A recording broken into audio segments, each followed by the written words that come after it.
ඉතින් මේ වෙලාවේ හරි ඔයා බලලා මේකට මෙහෙම යාඥාවක් කරපේක මගේ හිතට මහරාජියක් තියෙනවා. මොකද ඒ දෙන්න තාම රටින් පිට වුණේ නැහැ. දැන් තමයි ගෙදරින් ගියේ. අයියටයි මල්ලිටයි එකම තැනකට එකම දවසේ මේ ආවිදියට යන්න. ඒක තමයි ආස්කාමිය තුමයි මට හිතාගන්නත් බැහැ පුතේ ඇත්තටම. මොකද ලොකු මුදල් දීලා රට යවන්න පුළුවන්කමක් තිබුණේ නැහැ. එහෙම යන්න ආවට අපිට යන්න එහෙම තිබුණේ නැහැ. මේ පුංචි මුදලකට සයිප්‍රස් වගේ රටකට යන්න තරම් දෙවියන් වහන්සේ ආශිර්වාද කරා පුතේ වගේ ආඥාව තුළ. ඔයාලා දෙවියන් වහන්සේ තව බොහෝ දේවල් කරන්න උන්වහන්සේ ආශිර්වාද කරනවා. උන්වහන්සේගේ බලය දෙනවා. දෙවියන් වහන්සේ හඬ පුතුවල්තියට අහනවා. ඉතින් තවත් අහිංසක යාත්නාවකට ඉල්ලීමකට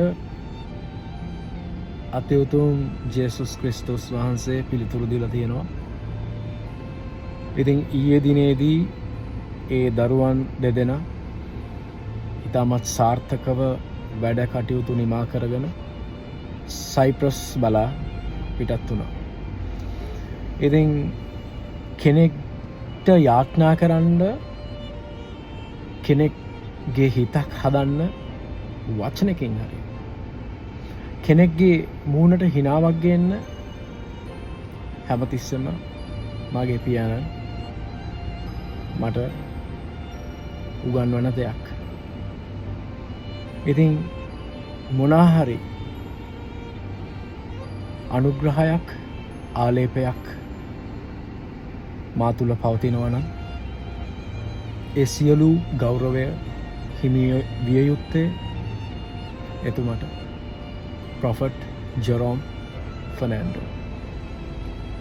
ඉතින් ඔබටත් පුළුවන් ඔබ මොන ඇදහිලි විශ්වාස තුළ ජීවත් වුණත් මෙවැනි හාස්කම් තව ගොඩාක් දැක බලාගන්න පුළුවන් කටුනායක තියෙන මිරකල් ඩෝම් පරිශ්‍රයට ඇවිත් බලන්න.